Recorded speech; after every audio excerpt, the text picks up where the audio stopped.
Hi viewers, எல்லோருக்கும் வணக்கம். நான் உங்கள் எஸ்கே பேசுகிறேன். இந்த வீடியோவில் எதை பற்றி பார்க்க போகிறோம் அப்படின்னு கேட்டிங்கன்னா, இப்போ சமீபமாக போய்கிட்டு இருக்க விஜயலக்ஷ்மி சீமானோட டாபிக் என்ன, யார் இந்த விஜயலக்ஷ்மி அப்படிங்கிற விஷயத்தை நம்ம இந்த வீடியோவில் பார்ப்போம். சீமான் யார், சீமான் எப்படி இந்த அரசியல் லைனில் நாம் தமிழர் கட்சியில் வளர்ந்தார், நடிகை விஜயலக்ஷ்மிக்கும் என்ன தொடர்பு இருக்குங்கிறத இந்த வீடியோவில் நம்ம ஃபுல்லாக பார்க்கலாம். அதுக்கு முன்னால் ஒரு சின்ன வேண்டுகோள், தயவு செஞ்சு நேற்று வந்து நிறைய பேர் கால் பண்ணியிருந்தீங்க, விஜயலக்ஷ்மி சீமானை பற்றி ஃபுல் டீட்டெயில் போடுங்கன்னு கேட்டிருந்தீங்க. அதனால தான் இந்த வீடியோ போடுறேன். அது நீங்கள் எங்கள் வீடியோவை ஃபஸ்ட் டைம் பார்த்தீங்கன்னா தயவு செஞ்சு சப்ஸ்கிரைப் பண்ணுங்கள். கூடவே இருக்கிற 3 பெல் பட்டனில் ஒரு பட்டன் வைப்ரேட் ஆகிற மாதிரி இருக்கும், அந்த பட்டனை கிளிக் பண்ணுங்கள். நாங்கள் போடுற வீடியோ உங்களுக்கு உடனே வரும். உங்களோட கமெண்டை வந்து எதுவாக இருந்தாலும் சரி கீழே இருக்க கமெண்டில் பதிவு பண்ணுங்கள்.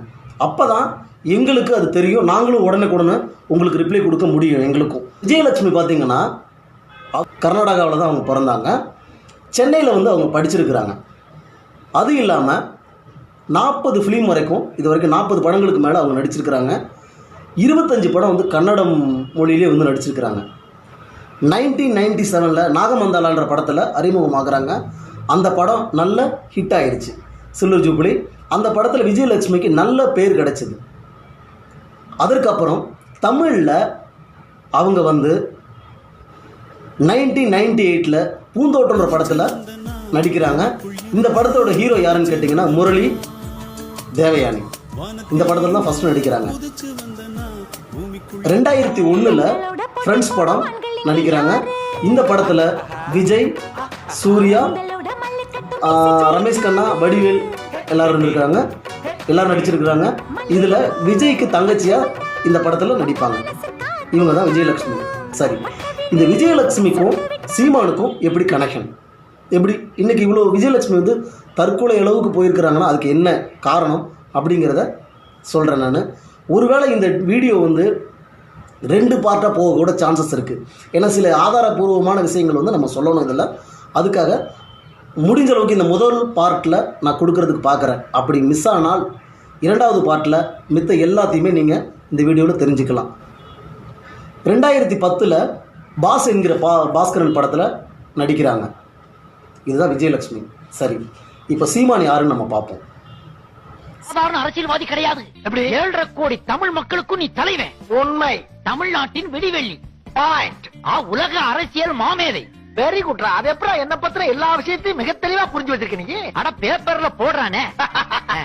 என்னடா ரொம்ப பேசுறீங்க. அதாவது ஒரு உங்க அண்ணன் என்ன பெரிய அவன் புலி, நாங்கெல்லாம் வந்து நாயங்கமா தெரியுறோமா? உனக்கு தான் சொல்லிட்டு இருக்கேன், உங்க அண்ணனுக்கு யோகியதை இருந்துச்சுன்னா வந்து அங்க சொல்லு விஜயலட்சுமி யாருன்னு தெரியாதுன்னுட்டு. எது அந்த கேமராக்காரி நம்முடைய கௌரவத்தை கண்டெய்னர் லாரியில ஏத்தாம விட மாட்டா போல இருக்கே. சீமான் அவர்கள் மணிவண்ணன், பாரதி ராஜாவோட மணிவண்ணன்ட்ட உதவி இயக்குனராக இருந்தவர் தான் சீமான். பாரதி ராஜாக்கிட்டையும் உதவி இயக்குனராக இருந்தார்.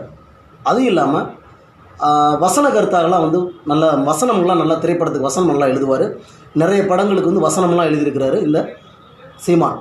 நவம்பர் 8, 1966 சீமானோட பிறந்த தினம். சீமானோட முதல் படம் பாஞ்சாலங்குறிச்சி 1996 இந்த படம். 2வது படம் பார்த்திங்கன்னா இனியவளே. இந்த படத்தில் ஹீரோ பார்த்திங்கன்னா பிரபு. பாஞ்சாலங்குறிச்சி வந்து ஒரு நல்ல ஒரு வெற்றியை கொடுத்தது. இனியவளே தோல்வி தான். அதற்கப்புறம் பார்த்திங்கன்னா வீரநடைன்னு சத்யராஜை வச்சு ஒரு படம் பண்ணுறாரு. இந்த படமும் மிகப்பெரிய தோல்வி தான். அவருக்கு ஒரு ஸ்டாண்டர்டான இடத்த அவர் கொடுக்கலை. மிகப்பெரிய தோல்வி தான் இந்த படமும். வீரநடை படம் வந்து 2000 வந்தது. இனியவளே 1998 வந்தது. 1996 பாஞ்சாலங்குறிச்சி படம் ரிலீஸ் ஆகுது. இதுதான் சீமானோட வரலாறு. இப்போது சீமான் எப்படி சினிமா உலகத்திலிருந்து அரசியல் என்ட்ரிக்கு வரான்னு பார்க்கலாம். இந்த வீரநடை வந்து படம் ஃப்ளாப் ஆகிடுச்சு இல்லையா? இதற்கு அப்புறம் பார்த்திங்கன்னா சீமான் ஒரு வாடகை வீட்டில் தான் குடியிருக்கிறார். இதுக்கு முன்னாடியே வாடகை வீட்டில் தான் குடியிருக்கிறாரு. இப்போ இவர் கையில் வந்து காசு கிடையாது, வாடகை வீட்டில் தான் குடியிருக்கிறார். இந்த காலகட்டத்தில் பார்த்திங்கன்னா ஒரு சில சுவாரஸ்யமான நிகழ்வுலாம் நடக்குது. இப்போது வாடகை வீட்டில் அவர் குடியிருக்காரு இல்லையா, யாராவது இந்த உதவி இயக்குனர்கள்லாம் வந்தாங்கன்னா சாப்பாட்டுக்கு எல்லாம் வாங்கி கொடுப்பாங்க. ஈவினிங் ஆனால் தண்ணி அடிக்கணும், இவங்க ஃப்ரெண்ட்ஸ்லாம் வந்து தண்ணி அடிக்கணும். யாராவது வர வந்து உதவி இயக்குனர் இவங்கள வச்சு ஃபுல்லாக தண்ணி அடிச்சிருவார். ஏன் லவ் சிக்னலுக்கு கிரீன் செட் எப்படி ஹிட் மாமே, ஆனா காஸ்ட்லியா தெரியுது. இருக்கும்டா. அடுத்தவங்க காசுல ஆட்டையை போட்டு வாங்கினா நல்லா இல்லாமையா இருக்கும். டேய், என் ஆட்டோவுல கடைசியா மிஞ்சினது இது ஒண்ணுதான்டா. டேய், என் ஆட்டோவையும் ஆர்சி புக்கு எப்படா திருப்பி தர போறீங்க? ஏண்டா எங்களை இன்னமுமாடா நம்பிக்கிட்டு இருக்க? இப்படி தண்ணி அடிச்சு என்ன ஆயிடுச்சுன்னா, சீமானுக்கு குடல் வந்து வெந்து போயிடுச்சு. குடல் வந்ததுக்கப்புறம் சூர்யா ஹாஸ்பிட்டலில் வந்து அட்மிட் பண்ணுறாங்க. சூர்யா ஹாஸ்பிட்டலில் அட்மிட் பண்ணும்போது எல்லா உதவி இயக்குனரும் என்ன பண்ணுறாங்க அப்படின்னா, இவருக்கு வந்து உதவி செய்கிறாங்க, ரத்தம் கொடுக்குறாங்க. ரத்தம் கொடுத்து சாப்பாடு இந்த மாதிரிலாம் உதவிகள்லாம் வந்து சில உதவி இயக்குனர்கள் வந்து செய்கிறாங்க. ஏன்னா இப்போ சீமான் வந்து ஐயோ இனிமேல் வந்து செத்துருவார், அவர் பிழைக்க மாட்டாருன்னு சொல்லிட்டு ஒரு ரூமர் வந்து வெளியில் இருக்குது. இந்த ரூமருக்காக எல்லாரும் போய் சீமானை போய் பார்க்குறாங்க. பார்த்துட்டு சரி நம்மளும் அவர் வந்து கடைசியாக பார்த்துருவோமே அப்படின்னு சொல்லிட்டு பார்க்குறதுனால அவருக்கு இந்த உதவிகள்லாம் ரத்தம்லாம் கொடுத்து பண்ணுறாங்க தம்பிகள்லாம். இப்போது எல்லாருமே சீமானை பார்க்க வரும்போது வந்து அண்ணன் சீமான் அண்ணன் சொல்லும்போது தான் இவர் வந்து தம்பின்ற ஒரு மாதிரி எல்லாரையும் கூப்பிடுறாரு. இந்த தம்பி கேரக்டர் அங்கே தான் வருது. Welcome to great Kirikalan magic show. அலைகடலான திரண்டு வந்து ஆர்ப்பாட்டமே இல்லாமல் இங்கு அமைதியாக அமர்ந்திருக்கும் என் ரசிக பெருமக்களே, உங்கள் எல்லோருக்கும் என் அன்பார்ந்த முதல் வணக்கம். ஸோ ஹாஸ்பிட்டலில் அவருக்கு குணமாயிடுச்சு, சாகலாம் இல்லை, குணமாயிட்டாரு. குணமானதுக்கப்புறம் இந்த கூட வேலை இருக்க தம்பிகளெல்லாம் கலட்டி விட்டுட்டார். அதற்கப்புறம் வெளியில் வந்து கலட்டி விட்டுட்டார். எங்களை இன்னமுமாடா நம்பிக்கிட்டு இருக்க?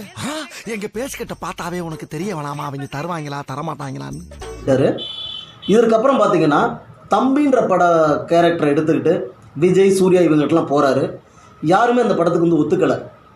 இப்போது மாதவன்கிட்ட போகிறாரு. மாதவன் வந்து எப்போதுமே வந்து ஒரு நல்ல கதைகளை, டிஃப்ரெண்ட்டான கதையை வந்து எப்போதுமே வந்து எடுத்துப்பார். அப்போ மாதவனை வச்சு 2006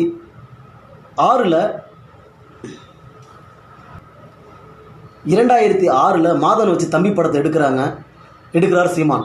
அந்த படம் மிகப்பெரிய லெவலில் நல்ல ஹிட் ஆகிடுச்சு. இதற்கு அப்புறம் பார்த்தீங்கன்னா இப்போ முதல்ல பணம் இல்லாமல் இருந்தார் இல்லையா, இப்போ கையில் கொஞ்சம் பணம் வந்துடுச்சு. பணம் வந்ததுக்கப்புறம் திருப்பி மாதவனே வச்சு வந்து வாழ்த்துக்கள்ன்ற படத்தை வந்து தயாரிக்கிறாரு. வாழ்த்துக்கள்ன்ற படத்தை வந்து டைரக்ட் பண்ணுறாரு. மிகப்பெரிய லாஸ் இவருக்கு. இப்போ கையில் எதுவுமே காசு கிடையாது. இப்போ இந்த காலகட்டத்தில் தான் இவர் அரசியலில் என்ட்ரி ஆகிறார். எப்படி அப்படின்னு பார்த்தீங்கன்னா, இந்த காலகட்டத்தை நம்ம பார்க்கணுன்னா கொஞ்சம் முன்னால் போகணும். கொஞ்சம் முன்னால் போய் டைரக்டர் அமீரை பற்றி நம்ம தெரிஞ்சுக்கணும். யார் அமீர்? இந்த வாழ்த்துக்கள் படம் இருக்கு இல்லையா, இந்த வாழ்த்துக்களில் வந்து பார்த்திங்கன்னா விஜயலட்சுமி நடிக்கிறாங்க. அப்போ தான் வந்து விஜயலட்சுமியை சீமான் லவ் பண்ணுறேன் அப்படின்னு சொல்லி இவர் ப்ரப்போஸ் பண்ணுறாரு. ரொம்ப கம்பல் பண்ணுறாரு. இவரை விஜயலட்சுமி அடையணுன்றதுக்காக ஏகப்பட்ட திட்டங்களை தீட்டி அதுக்கப்புறம் என்ட்ரி ஆகிறது தான் அவரோட அரசியல் வாழ்க்கை. எப்படின்னா அமீரை பற்றி நம்ம தெரிஞ்சுக்கலாம். அமீர் யார் அப்படின்னு கேட்டிங்கன்னா, நிறைய வந்து வெற்றி படங்களை கொடுத்துருக்கு. நிறையலாம் இல்லை, ஒரு 2-3 வெற்றி படங்களை கொடுத்த ஒரு அப்போதைய சீசனில் பிரபலமான ஒரு டைரக்டர் அமீர். அமீர் வந்து டைரக்டர் பாலாவோட உதவி இயக்குனர் தான் இந்த அமீர். 2002 மௌனம் பேசியதன் அப்படிங்கிற படத்தை சூர்யாவை வச்சு இவர் டைரக்ட் பண்ணுறாரு. அந்த படத்தோட தயாரிப்பாளரும் அமீர் தான். அதற்கப்புறம் பார்த்தீங்கன்னா ராம் அப்படிங்கிற படத்தை வந்து தயாரிக்கிறாரு. இந்த படத்தோட ஹீரோ வந்து ஜீவா. இந்த படம் வந்து பார்த்திங்கன்னா ஜீவாவுக்கும் நல்ல ஒரு மைல்கல்லாக அமைஞ்சது. இந்த படம் நல்ல ஒரு மிகப்பெரிய வெற்றியை கொடுத்தது. அதற்கப்புறம் பார்த்திங்கன்னா 2007 பருத்தி வீரன்ற படத்தை அமீர் வந்து டைரக்ட் பண்ணுறாரு. இந்த படமும் வசூல் ரீதியாகவும் நல்ல ஒரு பேரை கொடுத்தது. நல்ல மிகப்பெரிய வெற்றியும் அனுச்சு இந்த படம். இதற்கப்புறம் யோகின்ற படம் நடிக்கிறாரு. அந்த படம் ஃப்ளாப் ஆகிடுச்சு. இந்த காலகட்டத்தில் இவர் ஆதி பகவான் சொல்லிட்டு ஒரு படத்தை டைரக்ட் பண்ணுறார். இந்த டைரக்ட் பண்ணும்போது தான் இலங்கை பிரச்சனை, ஈழப்போர் பிரச்சனை வந்து தலை தூக்குது. அப்போது தலைவர் கலைஞர் கருணாநிதியோட ஆட்சி நடக்குது. ஈழப்போர் விவகாரத்தில் நீங்கள்லாம் பார்த்துருப்பீங்க. நிறைய கலைஞர் போயிட்டு மெரினா பீச்சில் வந்து படுத்திருப்பார். ஃபேமிலியோடு போயிட்டு காலையில் உண்ணாவிரதம் சொல்லிட்டு இருப்பார். போர் முடிஞ்சிருச்சுன்னு சொல்லிட்டு ஒரு நியூஸ் வந்ததுக்கப்புறம் உண்ணாவிரதம் ஸ்டாப் பண்ணிட்டு வெளில வந்துட்டார். இந்த காலகட்டத்தில் தான் பார்த்திங்கன்னா அமீர் வந்து இந்த ஈழப்போருக்காக வந்து குரல் கொடுக்குறார். இப்படி குரல் கொடுக்கும்போது கூட பின்னாடி இருந்தவர் தான் இந்த சீமான்.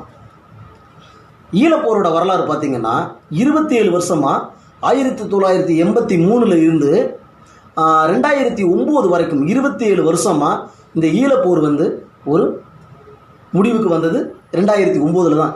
27 வருஷமாக இந்த ஈழப்போர் பிரச்சனை வந்து மக்கள்கிட்ட இருக்குது, நடந்துக்கிட்டு இருக்குது. 2009 தான் இந்த பிரச்சனை வந்து ஒரு முடிவுக்கு வந்தது. அப்போது இவங்க என்ன பண்ணுறாங்கன்னா, இந்த ஈழத்தமிழர்களுக்காக மெரினா பீச்சு அங்கங்கெல்லாம் வந்து போராட்டம் பண்ணுறாங்க. யார்? டைரக்டர் அமீர் போராட்டம் பண்ணுறாரு, கூட சீமான் இருக்கிறார். இந்த காலகட்டத்தில் என்ன நடக்குது அப்படின்னா, கூட வந்து இவர் நிற்கும்போது ரிப்போர்ட்டர்ஸ் எல்லாம் வந்து மீடியாலாம் வந்து இவர்கிட்ட தான் கேள்வி கேட்குறாங்க. கேட்கும்போது இவர் பதில் சொல்கிறாரு. இப்போது இவர் அரெஸ்ட் ஆகி உள்ளே போகிறாங்க. சீமான் இவரெல்லாம் வந்து பின்னாடி கூட சீமான் வந்து பின்னாடி தான் இருக்கிறார். அரெஸ்ட் ஆகி உள்ளே போகிறாங்க. உள்ளே வந்ததுக்கப்புறம் இப்போ நம்ம வந்து அமீர் நினைக்கிறார், நல்லா வளர்ந்து வந்துட்டு இருக்கோம், நமக்கு எதுக்கு இந்த தேவையில்லாத பிரச்சனை, இந்த மாதிரி போயிட்டு நம்ம ஷூட்டிங் வேறு எடுக்க விட மாட்டேங்கிறாங்கன்னு சொல்லிட்டு கேமராமேன் யாராவது ரிப்போர்ட்டர் வந்து கேட்டாங்கன்னா உடனே இவர் என்ன பண்ணுறாரு, சீமானை காட்டிடுவார். அப்போ மைக்கு முன்னாடி வந்து சீமான் வந்து பேச ஆரம்பித்தவர் தான், அந்த கேமரா முன்னாடி பேச ஆரம்பித்தவர் தான். இதுக்கு முன்னால் மணிவண்ணன்ட்ட வந்து மணிவண்ணன் டைரக்டர் வந்து பார்த்திங்கன்னா ஒரு கம்யூனிஸ்டவாதி. கார்ல் மார்க்ஸு, லெனின் இவங்களோட புக்ஸ் எல்லாம் வந்து நல்லா படிப்பார் அவர். அதே வழியில் வந்த சீமானும் அந்த புக்ஸில் அந்த கொள்கைகள்லாம் நல்லா படிப்பார், கதைகள் இதெல்லாம் நல்லா படிப்பார். இப்போ என்ன ஆயிடுச்சு அப்படின்னா, இவர் வந்து அந்த கதைகளெல்லாம் சொல்லி